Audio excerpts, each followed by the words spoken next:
প্রিয় দর্শক, এমন একটি দুরূদ শরীফের কথা বলবো, জীবনে একটিবার হলেও এই দুরূদ শরীফের আমলটি করবেন।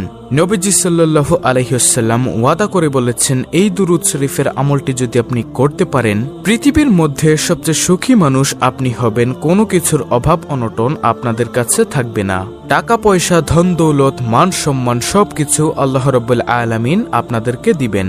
যারা অসুস্থ আছেন তাদেরকে আল্লাহ তাআলা সুস্থ করবেন এবং পৃথিবীর মধ্যে আল্লাহ আপনাকে সম্মানিত করে দিবেন।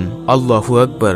এবং এই পৃথিবী থেকে যখন আপনি চলে যাবেন, তখন কবরের মধ্যে যাওয়ার পর নবীজিকে দেখিয়ে জিজ্ঞাসা করা হবে, এই ব্যক্তি কে? তখন নবীজিকে আপনি কবরের মধ্যে দেখে চিনতে পারবেন ইনশাআল্লাহ। কবরটা হবে খুবই ভয়ঙ্কর। নবীজিকে যদি আপনি না চিনেন, আপনার স্থান হবে জাহান্নাম। আর আপনি এই দুরূদ শরীফের আমলটা যদি করতে পারেন, তাহলে অবশ্যই নবীজিকে কবরের মধ্যে দেখে চিনতে পারবেন এবং বলতে পারবেন, ইনিই হচ্ছে আমার নবী, বিশ্বনবী, আখিরি নবী, নবী মুহাম্মদ সাল্লাল্লাহু আলাইহি ওয়াসাল্লাম। এত পাওয়ারফুল এই শ্রেষ্ঠ দুরূদ শরীফটা। তাই আমি আপনাদেরকে এই শ্রেষ্ঠ দুরূদ শরীফের আমলটা সম্পর্কে বলে দিব। কবরের মধ্যে আপনাদের কোনো ভয় থাকবে না। এবং যেই হাসরের ময়দানে মানুষ হাহাকার চিৎকার করবে, এই হাসরের ময়দানেও আপনাদের কোনো ভয় থাকবে না।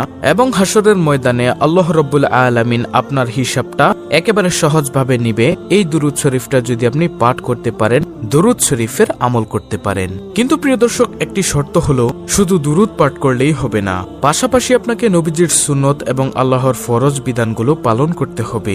দেখা গেল যে আপনি নামাজ পড়লেন না, রোজা রাখলেন না, হালাল হারাম বিবেচনা করলেন না, শুধু দুরূদ পাঠ করলেন। হাসরের ময়দানে আল্লাহ রাব্বুল আলামিন আপনাকে ডাকবে, ডাকার পর আপনার চেহারার দিকে তাকাবে এবং আমলনামার দিকে তাকাবে। তাকিয়ে আল্লাহ রাব্বুল আলামিন বলবে, যাও বান্দা, তোমাকে আমি ক্ষমা করে দিলাম। তখন আর কোনো প্রশ্ন করবেন না।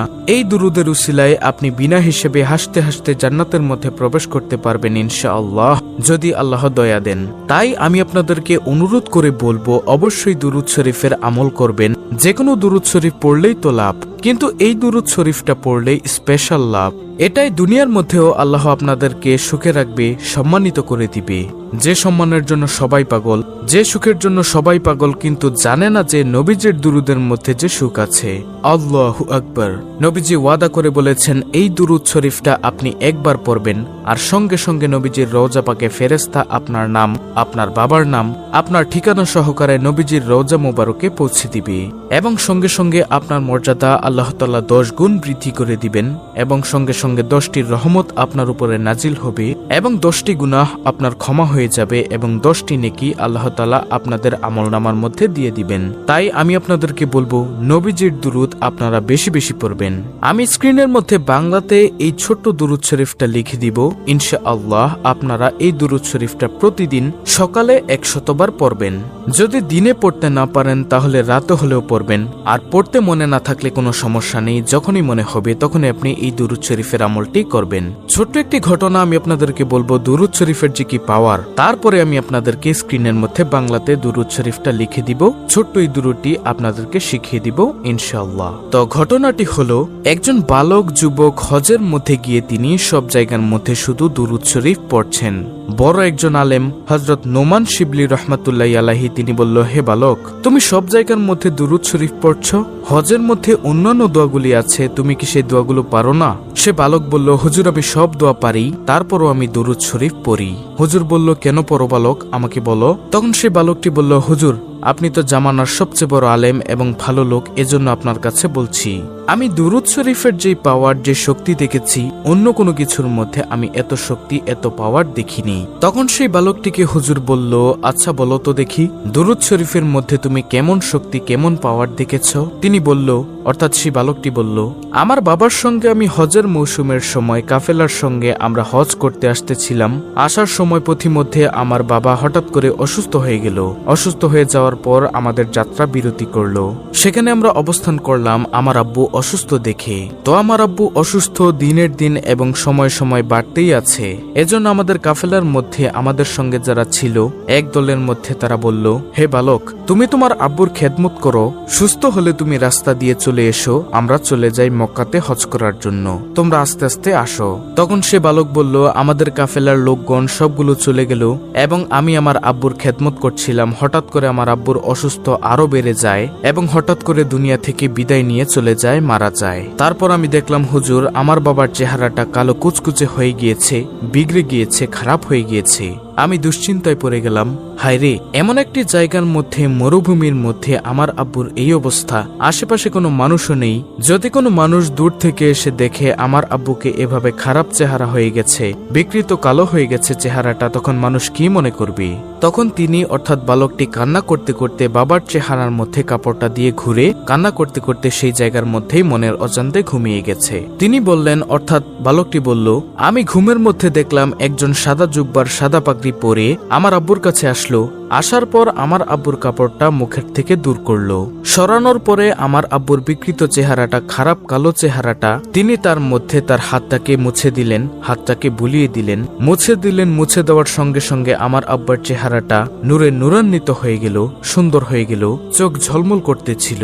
তখন আমি স্বপ্নের মধ্যেই বললাম, আপনি কে? তিনি চলে যাচ্ছিলেন। আমি পিছনের দিক দিয়ে গিয়ে বললাম, আপনি কে বলে যান, না হয় আপনাকে ছাড়বো না। কারণ এমন কঠিন সময়ের মধ্যে আমরা বিপদের মধ্যে পড়ে গিয়েছি, আর আপনি আসলেন, এসে আমার বাবাকে সাহায্য করলেন, আমার আব্বার চেহারাটাকে আপনি সুন্দর করে দিলেন। আপনি কে? আপনার পরিচয় আমি জানতে চাই। তখন তিনি বললেন, অর্থাৎ ওই সাদা জুব্বা পাগড়ি পরা, তিনি বললেন, আমি আর কেউই নই, আমি হলাম বিশ্বনবী, আখিরি নবী মুহাম্মদ সাল্লাল্লাহু আলাইহি ওয়াসাল্লাম।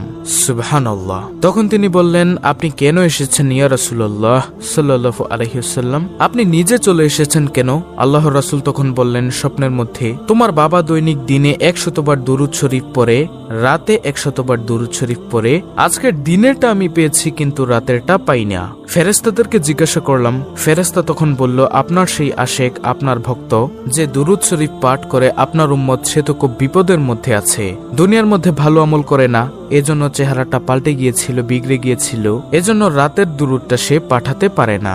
এজন্য আপনার আব্বু বিপদের মধ্যে পড়ে গিয়েছে, আমলে তেমন ভালো ছিল না, তারপরও দুরূদ শরীফটা পড়তে কখনো ভুলেনি। তার জন্য আমি রওজা থেকে চলে এসেছি, আমার প্রিয়কে, আমার আশেককে উপকার করার জন্য, সাহায্য সহযোগিতা করার জন্য।